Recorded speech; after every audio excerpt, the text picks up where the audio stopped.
এ লাথি মারছো কার বুকে? নিজেকেই জিজ্ঞেস করো। তোমার মাও তো তোমার প্রথম মাস্টার মশাই, তাই না? তাহলে এ লাথি মারছো কার বুকে? তোমার ছেলেটাও আগামীর পথচারী। ভেবে দেখো, কার বুকে লাথি মারছো? মেয়েরা সম্ভ্রম হারালে তাদের নষ্ট বলে, ছুঁড়ে ফেলে সমাজ। শিক্ষকের আবরণ তাদের সম্মান। তা যখন সভ্যতার পায়ের নিচে, আগামী কি পরিচয় দেবে তাদের? পথে নত হওয়া বখাটে ছেলেটা হাতে সিগারেট লোকাবে না, বরং হাসবে। খারাপ পাড়ার মেয়েটাও ভাসবে, বলবে চাকরি চোর মাস্টার যাচ্ছে। হীরক রাজার দেশের উদয়ন পণ্ডিতের কথা মনে পড়ছে? সত্যজিৎ বাবু অনেক আগেই জানিয়েছিলেন, আমরা বুঝতে পারিনি। শিক্ষকরা মানুষ গড়ার কারিগর।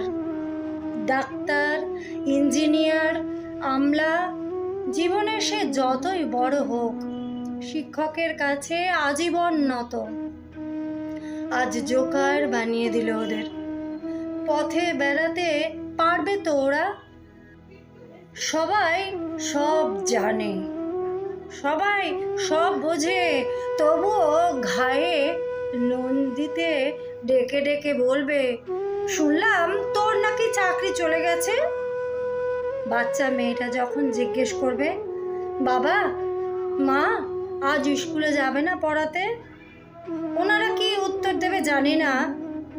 হাতে বিষের শিশি কিংবা গলায় দড়ি দিয়ে হয়তো সে পালিয়ে যেতে পারবে, কিন্তু তার উপর নির্ভর করা মানুষগুলোর কি হবে? এখন সে নিজের জন্য কান্না করবে, নাকি তার সঙ্গে জুড়ে থাকা মানুষগুলোর প্রয়োজনের কথা ভাববে? থাক পাঠশালা, পান্থশালা থাক, ফাঁকা থাক। স্কুল ঘরে ধুলো জমুক, এই ঘৃণ্য দাবানলে ছাই হোক সব। চাষির ছেলেটা চাষি শিখুক, মেয়েটা সেলাই শিখুক। ধনী ঘরের ছেলে মেয়েরাই ডাক্তার, ইঞ্জিনিয়ার হয়ে পরিবারের মুখ উজ্জ্বল করুক।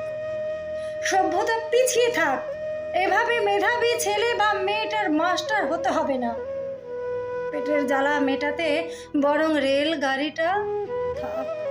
হকারি করে দুবেলা কেটে যাবে। বড়দের